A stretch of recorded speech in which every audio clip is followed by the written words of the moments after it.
Assalamualaikum warahmatullahi wabarakatuh, dan salam sejahtera untuk kita semua.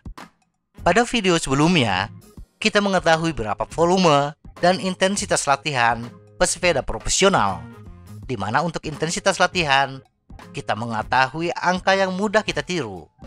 Namun untuk memahami mengapa gaya pelatihan ini bermanfaat, ada satu hal lagi yang harus kita lakukan.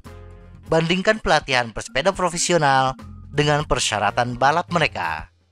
Untungnya, ini adalah tugas yang menarik bagi para ahli fisiologi pelatihan selama beberapa dekade.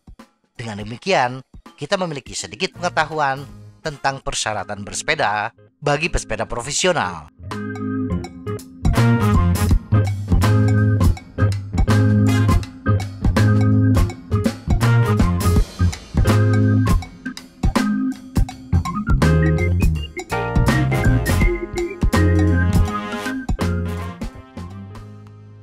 Time in zone balapan. Data dari balapan road bike profesional memberikan kita wawasan berharga tentang beban kerja fisik yang dilakukan oleh pesepeda elit. Balapan biasanya menempuh jarak dari 60 km untuk lomba kriterium hingga 300 km untuk balap klasik seperti Paris-Roubaix, Amstel Gold Race, dan lain-lain. Tahapan Grand Tour biasanya berada di antara ekstrim ini. Data detak jantung di semua etapa Tour de France mengungkapkan bahwa pesepeda menghabiskan sebagian besar total waktu balapan dengan intensitas rendah, 70% intensitas rendah di bawah VT1, 23% intensitas sedang antara VT1 dan VT2, 7% intensitas tinggi di atas VT2. VT adalah ambang ventilasi, ventilatory threshold. VT1 adalah di mana pernafasan mulai meningkat. VT2 adalah kehabisan nafas intensitas tinggi. Perlu dicatat bahwa angka-angka ini sangat bervariasi antara tahapan yang berbeda dan antara individu pesepeda.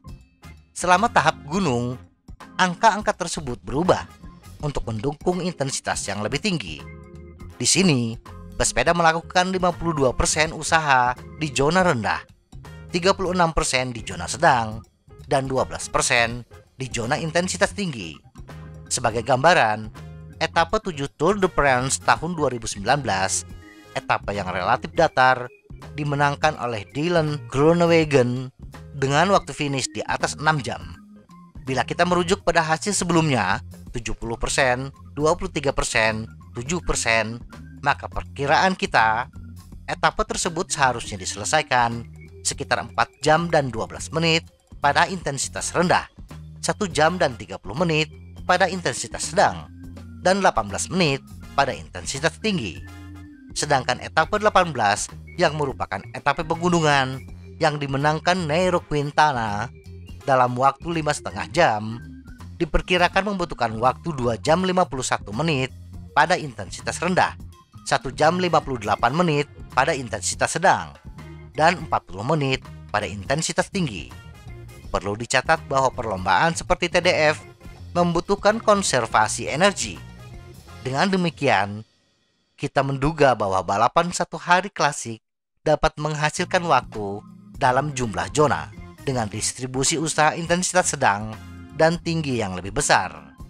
Persyaratan pertama pesepeda profesional adalah kemampuan untuk mempertahankan jam yang signifikan pada intensitas rendah dan sedang sambil tetap memiliki bahan bakar yang cukup untuk menanggung akumulasi usaha intensitas tinggi selama 20 hingga 40 menit.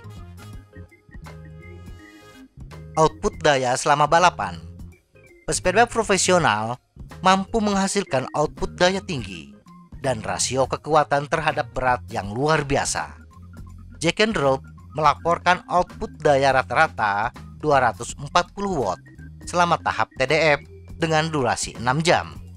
Hal ini sejalan dengan output daya rata-rata 150 hingga 300 watt yang biasa diamati pada balapan sepeda jalan raya pria.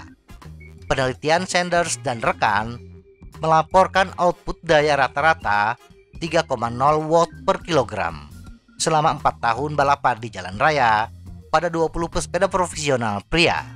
Sedangkan penelitian Santalla dan rekan mengamati kekuatan rata-rata 3,1 hingga 3,8 watt per kilogram atau 220 hingga 250 watt selama balapan tahap datar 1 minggu.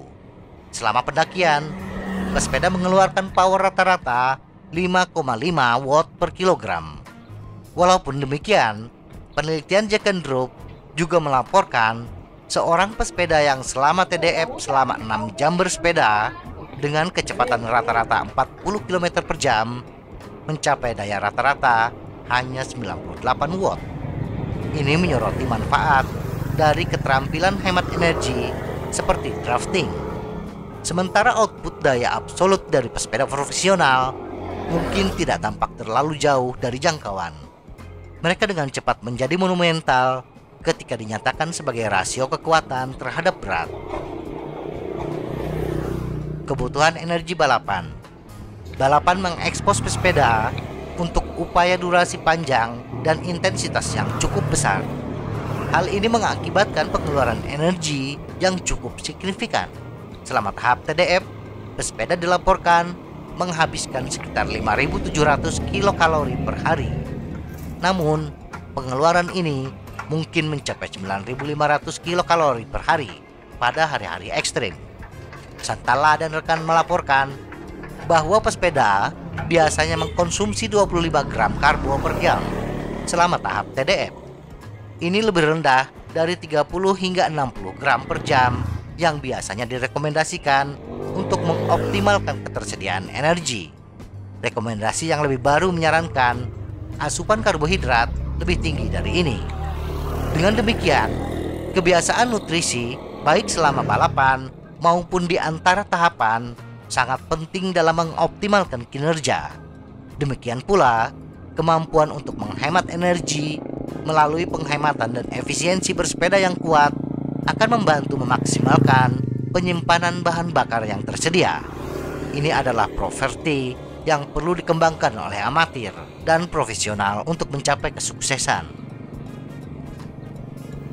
Kesimpulan, hal utama yang dapat diambil dari pelajaran ini adalah bahwa bersepeda profesional membutuhkan kemampuan untuk bersepeda selama berjam-jam dengan intensitas rendah, sementara pada saat yang sama meminimalkan pengeluaran energi untuk balapan nanti.